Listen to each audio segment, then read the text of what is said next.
bateri. Saya Arif, Adin dan Syed.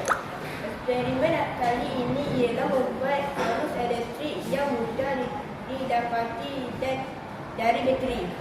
Bahan dan alat yang digunakan adalah bateri, pemegang bateri, pemegang mentol dan juga wayar.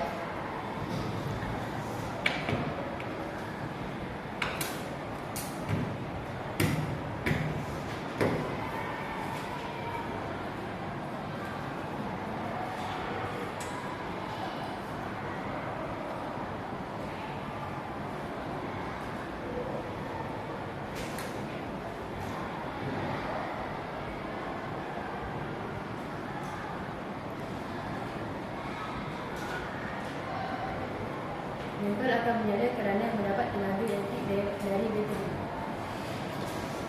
Sekian, terima kasih.